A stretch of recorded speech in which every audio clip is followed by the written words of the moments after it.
السلام علیکم ورحمۃ اللہ۔ خواتین و حضرات، آپ دیکھ رہے ہیں YouTube channel ever green knowledge اور آپ سے مخاطب ہے ڈاکٹر عابد نواز۔ ناظرین، آج 31 اکتوبر سن 2021 ہے اور یہی وہ دن ہے 31 اکتوبر کہ جب اسلام کے ایک عظیم سپوت غازی علم الدین شہید رحمۃ اللہ علیہ کو اپنے پیارے آقا نبی مکرم صلی اللہ علیہ وآلہ وسلم کی ناموس پر پہرہ دینے کی پاداش میں انگریز حکومت نے 31 اکتوبر سن 1929 کو سزائے موت دی۔ تو آج غازی علم الدین شہید رحمۃ اللہ علیہ کی برسی ہے، اور جو اللہ کی راہ میں شہید کیے جائیں وہ مردہ نہیں ہوتے کہ وہ زندہ ہوتے ہیں، یہ قرآن کا ارشاد ہے۔ ناظرین محترم، غازی علم الدین شہید رحمۃ اللہ علیہ 4 دسمبر 1908 کو لاہور میں پیدا ہوئے اور آپ کو 31 اکتوبر سن 1929 کو انگریز حکومت نے ناموس رسالت اور ختم نبوت صلی اللہ علیہ وآلہ وسلم پر پہرہ دینے کی پاداش میں آپ کو سزائے موت دی۔ واقعہ کچھ اس طرح سے ہے کہ ایک ہندو شخص جو پبلشر تھا، کتابیں پرنٹ کرتا تھا، کتابیں چھاپتا تھا، راجپال اس کا نام تھا، اس نے نبی کریم صلی اللہ علیہ وآلہ وسلم کی شان میں گستاخانہ کتاب لکھی اور اس کتاب کو پبلش کیا، شائع کیا اور کروڑوں مسلمانوں کے دلوں کو تکلیف دی۔ تو جب وہ کتاب جو ہے وہ پبلش ہوئی اور مسلمانوں نے اسے دیکھا، پڑھا، تو مسلمانوں میں بہت اشتعال پیدا ہوا، اور ایسے میں نبی کریم صلی اللہ علیہ وآلہ وسلم نے غازی علم الدین شہید کو خواب میں زیارت کروائی اور ارشاد فرمایا کہ ایک کمینہ جو ہے وہ میری شان میں گستاخانہ مواد جو ہے وہ اس طرح لکھ رہا ہے۔ تو نبی کریم علیہ الصلوۃ والسلام کی خواب میں زیارت کے بعد غازی علم الدین شہید رحمۃ اللہ علیہ نے اس بدبخت راجپال کو قتل کرنے کا ارادہ کیا اور لاہور میں میو ہسپتال روڈ پر واقع اس کی کتابوں کی دکان میں آپ تشریف لے گئے اور چاقو کے پے در پے وار کر کے اسے جہنم واصل کر دیا اور پھر خود کو قانون کے حوالے کر دیا۔ تو چونکہ اس وقت متحدہ ہندوستان تھا، انگریز حکومت تھی، اور وہ مارا جانے والا شخص جو ہے وہ ہندو تھا، اور ہندو جو لوگ ہیں، ہندو کمیونٹی جو ہے وہ مسلمانوں سے ویسے بھی تعصب رکھتی تھی اور انگریز حکومت بھی متعصبانہ رویہ رکھتی تھی، تو انہوں نے غازی علم الدین شہید رحمۃ اللہ علیہ کو سزائے موت سنائی۔ بلکہ اس سے پہلے جب راجپال نے وہ کتاب شائع کی، پرنٹ کی اور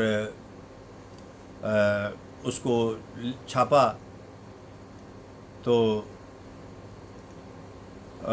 مسلمانوں میں بہت اشتعال پیدا ہوا اور اس پر بہت ہنگامہ آرائی بھی ہوئی۔ بہرحال اس کے نتیجے میں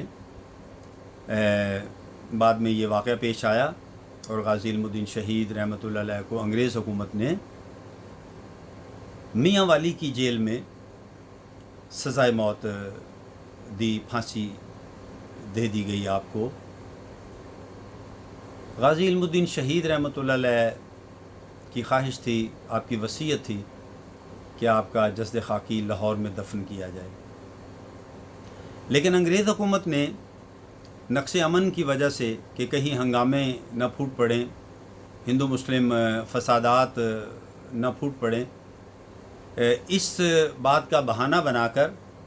غازی علم الدین شہید رحمۃ اللہ علیہ کی میت کو میاں والی میں ہی دفن کر دیا۔ تو جب یہ واقعہ ہو گیا تو اس دور میں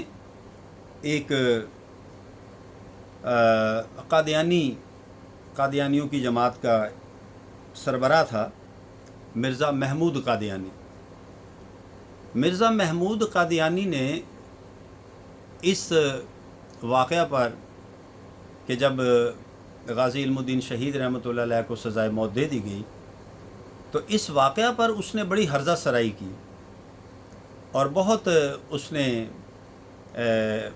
غازی علم الدین شہید رحمۃ اللہ علیہ کے اس عمل پر اس نے بڑی تنقید کی، بلکہ مذمت کی، اور معاذ اللہ یہاں تک اس نے الفاظ بیان کیے کہ جنہیں ادا کرتے ہوئے بحیثیت مسلمان مجھے تکلیف ہو رہی ہے، لیکن کیا کہتے ہیں کہ نقل کفر نہ باشد، کہ نقل کے طور پر کفر کو بیان کرنا کفر نہیں ہوتا، تاکہ لوگوں کو بات سمجھ آ سکے۔ تو اس نے یہ الفاظ بیان کیے کہ وہ نبی بھی کیسا نبی ہے کہ جس کی عزت کو بچانے کے لیے خون سے ہاتھ رنگنا پڑے، معاذ اللہ، استغفر اللہ، استغفر اللہ۔ یہ الفاظ اس بدبخت نے ادا کیے غازی علم الدین شہید رحمۃ اللہ علیہ کے اس عمل کے بارے میں کہ آپ نے جو اپنی جان کا نذرانہ پیش کر دیا اپنے پیارے نبی آقائے دو جہاں میٹھے مصطفیٰ صلی اللہ علیہ وآلہ وسلم کی عظمت اور شان اور آپ کی ناموس اور آپ کی ختم نبوت پر پہرا دینے کے لیے جو آپ نے اپنی جان قربان کی، تو اس کے بارے میں اس نے یہ الفاظ ادا کیے کہ یہ کتنی بڑی نادانی ہے اور کتنا بڑا یہ غلط کام ہے۔ تو ناظرین، آج بھی کچھ لوگ ایسی ہی باتیں کر رہے ہیں کہ آج کی اس صدی کا بھی ایک غازی گزرا ہے جس کا نام ہے غازی ممتاز حسین قادری رحمۃ اللہ علیہ۔ آج بھی کچھ ایسے نادان اور کچھ ایسے بدبخت لوگ ہیں کہ جو غازی ممتاز قادری رحمۃ اللہ علیہ کے بارے میں بھی ایسے ہی الفاظ ادا کرتے ہیں، بلکہ یہاں تک کہ انہیں قاتل قرار دیتے ہیں۔ سمجھنے والوں کے لیے اشارہ کافی ہے، سمجھ گئے ہوں گے کہ کس شخص نے غازی ممتاز حسین رحمۃ اللہ علیہ کو قاتل کہا۔ تو یہ ایک کنیکشن بھی ہے، ایک تعلق بھی یعنی سمجھ آ رہا ہوگا کہ اس زمانے میں غازی اسلام کو نبی پاک علیہ الصلوۃ والسلام کی ناموس پر اور آپ کی ختم نبوت پر پہرا دینے والے غازی کو کس نے قاتل کہا؟ قادیانی نے۔ اور آج جو قاتل کہہ رہے ہیں، بات سمجھ آ گئی نا؟ آج جو قاتل کہہ رہے ہیں تو ان کا تعلق بھی کن سے ہوگا؟ پھر سمجھنے والے سمجھ گئے ہوں گے۔ بہرحال تو اس قادیانی مرزا محمود قادیانی نے یہ غلیظ الفاظ اس نے ادا کیے، اور اس کا انجام دنیا میں بھی برا ہے اور آخرت میں بھی انشاءاللہ برا ہی ہے، بلکہ ہر اس انسان کا انجام دنیا میں بھی برا ہے اور آخرت میں بھی جس نے ہمارے نبی علیہ الصلوۃ والسلام پیارے آقا میٹھے مصطفیٰ صلی اللہ علیہ وآلہ وسلم کی شان میں ادنا سے بھی گستاخی کی۔ اور جو غازی اسلام اور ہر اس غازی کے بارے میں ایسے الفاظ کہے جو ناموس رسالت پر اپنی جان وار دیتا ہے، اس کے بارے میں ایسے الفاظ کہے تو گویا وہ غازی کی توہین نہیں کرتا بلکہ وہ نبی کی توہین کرتا ہے، اور جو نبی کی توہین کرتا ہے وہ اللہ کی توہین کرتا ہے۔ تو بس سمجھنے والوں کو سمجھ لینا چاہیے کہ غازی کو برا کہنا کہاں تک بات جاتی ہے۔ اور غازی جو ہیں یہ تو ہر دور میں رہے ہیں، آقائے دو جہاں میٹھے مصطفیٰ صلی اللہ علیہ وآلہ وسلم کی ظاہری حیات پاک میں بھی، اور 1443 سال گزر چکے ہیں۔ ان 1443 سالوں کی اگر ہم تاریخ پڑھیں تو ان میں ہمیں بے شمار غازیان رحمہم اللہ نظر آتے ہیں۔ اللہ ان کے درجات بلند کرے اور ان کے صدقے سے ہماری بھی بخشش فرمائے کہ غازی کبھی بھی نہ ختم ہوئے اور نہ ہوں گے کہ جب حاکم وقت اپنے فرض کی ادائیگی نہیں کرتا، گستاخ رسول صلی اللہ علیہ وآلہ وسلم کو قرار واقعی سزا نہیں دیتا، تو پھر امت اور دین کے فرزند جو ہیں وہ موجود ہیں اپنے پیارے نبی علیہ الصلوۃ والسلام کی حرمت پر پہرا دینے کے لیے۔ کہ ابھی حال ہی میں، یعنی یہ بھی اسی صدی کا واقعہ ہے کہ غازی تنویر دامت برکاتہم العالیہ جب اسکاٹ لینڈ میں ایک گستاخ نے نبی کریم صلی اللہ علیہ وآلہ وسلم کی شان میں گستاخی کی، تو بلکہ اس نے تو نبوت کا دعویٰ کر دیا کذاب نے، تو غازی تنویر قادری دامت برکاتہم العالیہ نے اس کو جہنم واصل کیا، اور جہنم واصل کرنے سے پہلے اس سے یہ کہا، فرمایا کہ کیا تمہیں جبریل امین نے یہ نہیں بتایا کہ آج تمہارا حساب باق کرنے تنویر قادری آ رہا ہے؟ تو بہرحال کہنا مقصد یہ ہے کہ جہاں بھی جب کسی نے نبی کریم صلی اللہ علیہ وآلہ وسلم کی شان میں گستاخی کرنے کی کوشش کی تو اس کا انجام انتہائی برا ہوا، اور یہ تو ظاہری انجام ہے، اور انشاءاللہ بروز قیامت جو ہے وہ اللہ کی بارگاہ میں جو اس کا انجام ہوگا وہ تو پھر قابل عبرت ہوگا ہی۔ اور یاد رکھیں کہ ہمارے پیارے آقا علیہ الصلوۃ والسلام کا ارشاد ہے، ترمذی شریف کی حدیث ہے، من سب نبیا فاقتلوہ، کہ جو قیامت تک نبی کی شان میں گستاخی کرے اس کو کاٹ کے رکھ دو، کہ یہی سزا ہے گستاخ رسول کی۔ گستاخ رسول کی ایک سزا سر تن سے جدا، سر تن سے جدا۔ اللہ جل شانہ سے دعا ہے کہ وہ فرزندان اسلام کے اس جذبے کو قائم و دائم رکھے۔ تو غازی علم الدین شہید رحمۃ اللہ علیہ کی ہم بات کر رہے تھے کہ ان کو انگریز حکومت نے سزائے موت دی اس جرم میں کہ انہوں نے اس راجپال کو جہنم واصل کیا تھا، اور پھر آپ کی وصیت بھی پوری نہ کی کہ آپ لاہور میں دفن ہونا چاہتے تھے۔ جب علامہ اقبال رحمۃ اللہ علیہ مصور پاکستان اور مفکر پاکستان حکیم الامت رحمۃ اللہ علیہ کو جب یہ بات معلوم ہوئی تو آپ نے اپنی شخصی ضمانت پر انگریز حکومت سے یہ استدعا کی کہ غازی علم الدین شہید رحمۃ اللہ علیہ کے جسد خاکی کو لاہور لانے کی اجازت دی جائے، اور پھر آپ کی شخصی ضمانت پر انگریز حکومت نے غازی علم الدین شہید رحمۃ اللہ علیہ کے جسد خاکی کو لاہور لانے کی اجازت دے دی، اور پھر آپ کا جنازہ جو ہے مسجد وزیر خان کے خطیب علامہ شمس الدین رحمۃ اللہ علیہ نے پڑھایا، اور نبی پاک علیہ الصلوۃ والسلام کے فرزند دیدار شاہ صاحب رحمۃ اللہ علیہ اور علامہ اقبال رحمۃ اللہ علیہ نے غازی علم الدین شہید کے جسد خاکی کو لاہور میانی شریف کے قبرستان میں سپرد خاک کیا، اور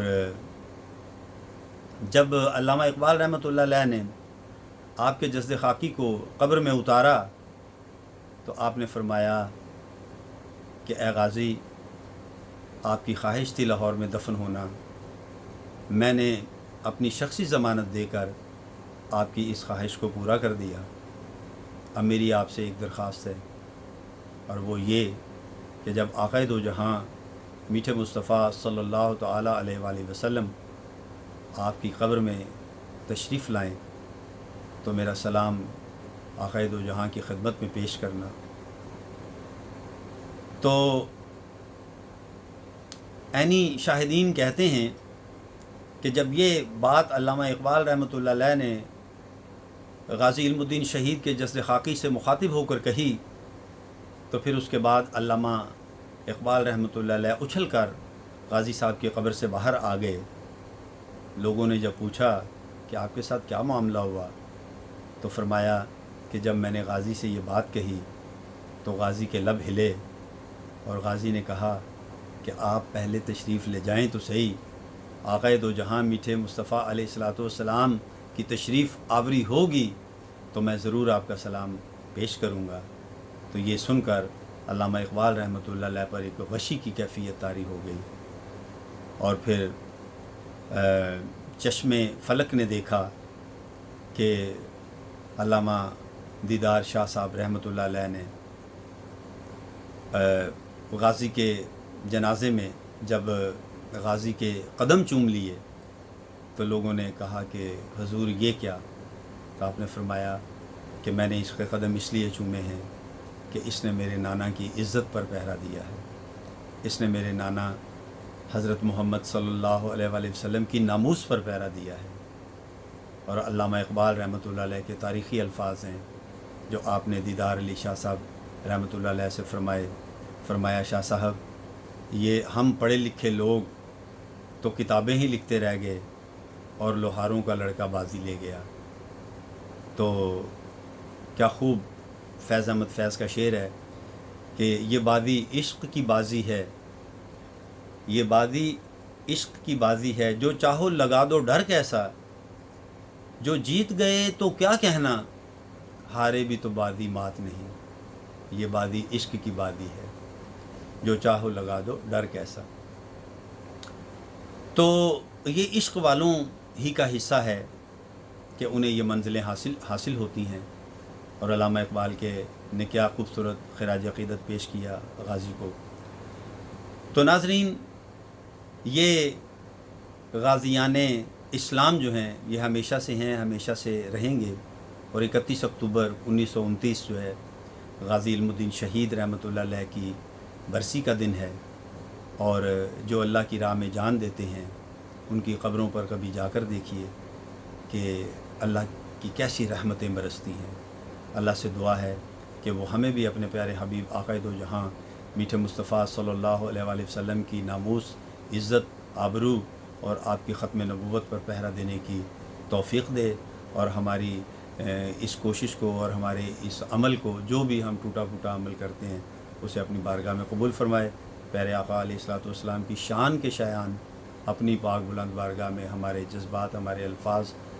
اور ہمارے اس ذکر کو قبول فرمائے۔ ناظرین، اس کے ساتھ ہی میں اپنی اس نشست کو برخاست کرنا چاہوں گا،